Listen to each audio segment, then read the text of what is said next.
Welcome to your broker admin, where we dive into the latest review outcomes, share practical tips in our Humpday Helpers, and feature special industry guest interviews to help you stay on top of the game. Whether you're flying solo or part of a team, we're here to help you streamline your processes and work smarter, not harder.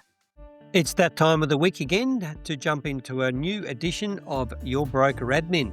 But before we head off into episode 70, here's your regular weekly bonus history bite.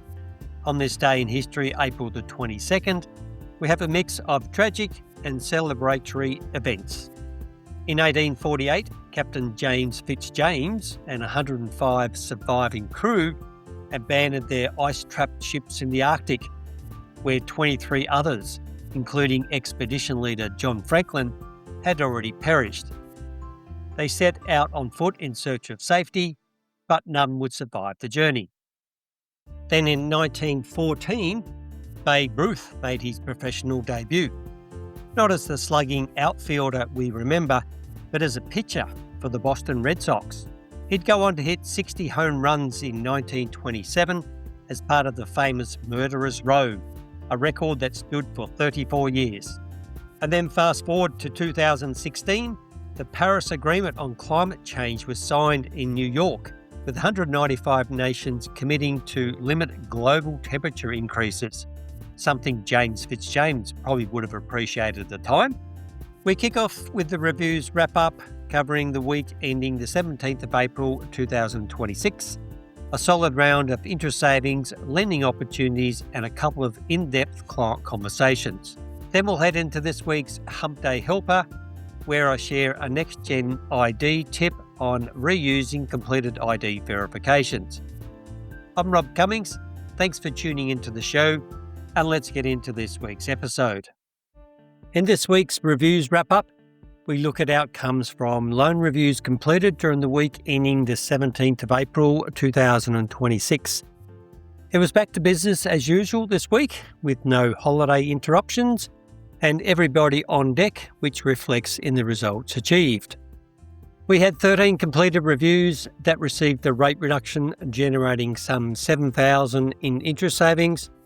There were no real big wins this week, with the biggest rate reduction being 0.19% for a couple of different ANZ customers. The main interest saving result was $1,475 for a client who has two loans with CBA and another with Bankwest, where we were able to secure rate reductions of 0.15% across them all. Also, it was interesting to note that all three loans only settled within the last 12 to 15 months and are now on comparable rates one would have expected in the first place. Additionally, there were 4 new solid opportunities uncovered totaling approximately $2 million. A couple were for internal refinances, another for a cash-out request to invest in shares, and the other was to explore the purchase of a new home following the settlement of their divorce. There was one other where the client was looking to refinance to address some tax requirements, but we didn't dig too deeply into the specifics and simply arranged for the broker to contact them to discuss further. This week, we have another couple of client conversations that were both in-depth and enlightening. The first one was with an ANZ customer where they have a single owner-occupied loan which settled back in 2022. The broker is one of our newer ones in terms of review work, so this is our first review for this particular client.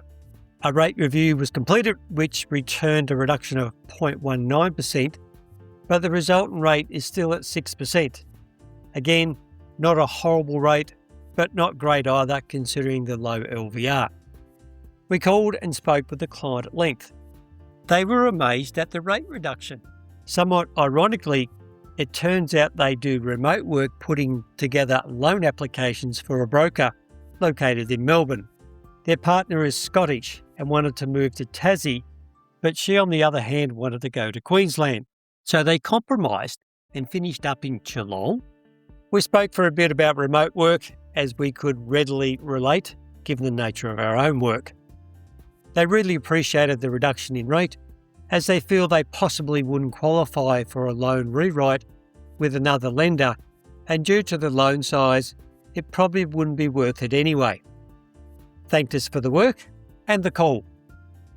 The other client is a Macquarie customer where they have a single owner-occupied loan also. The loan settled back in 2023. This was another first-time review for us with this client. The loan is already on a great rate of 5.74%, so obviously no reductions happening there. Sadly, the client is in the midst of a divorce settlement, which is 18 months in. So it wasn't an overly long period after they purchased the property that they separated. We called and ended up having a lengthy conversation with the client. As a result of the separation, the property's to be sold. They have a binding financial agreement in place which has a court-mandated settlement date of the 26th of May, and then after that the client is responsible for 100% of the debt. They want it sold by that date, of course. They indicated their ex would be receiving 55% of the net proceeds. It's currently on the market for 1.8 plus, which has been the highest offer so far.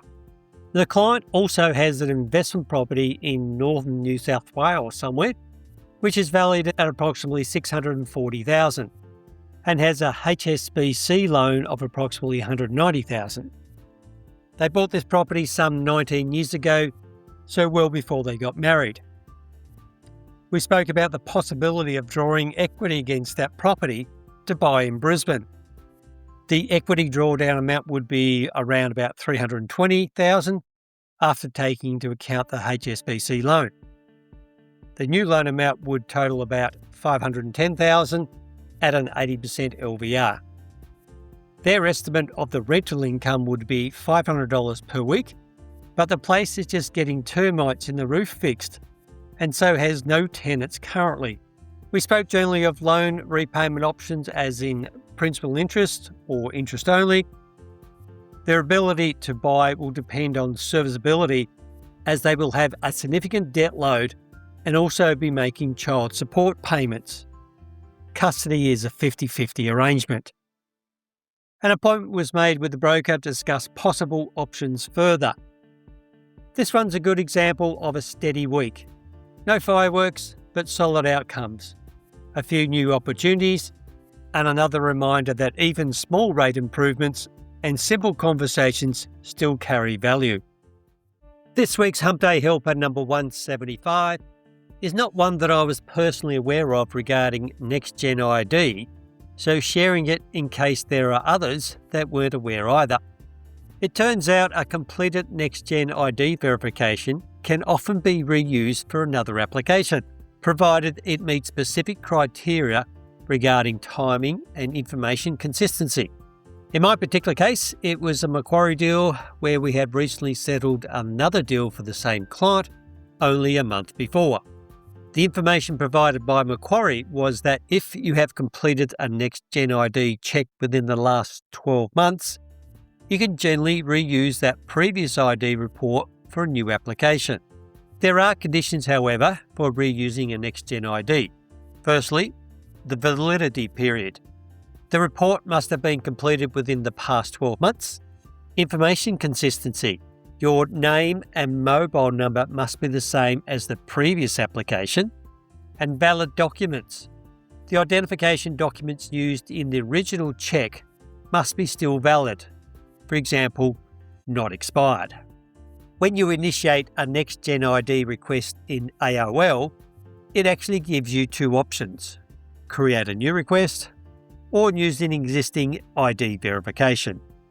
According to NextGen themselves, if you are applying for a new loan with a different lender, the broker might still be able to use the previously generated report if they use the same Apply Online platform, but you would need to confirm this with the lender directly. Thanks for listening to your broker admin. If you've got feedback, questions, or a topic you'd like covered on the show, you can now send it through via our Contact the Show page. The link is in the episode notes. If the link's not clickable in your player, just copy it from the show notes or head to the episode description on your phone. A rating on Apple Podcasts, a review on Podchaser, or a follow on Spotify all help the show reach the people it's built for. This has been your broker admin, for those who like their process neat.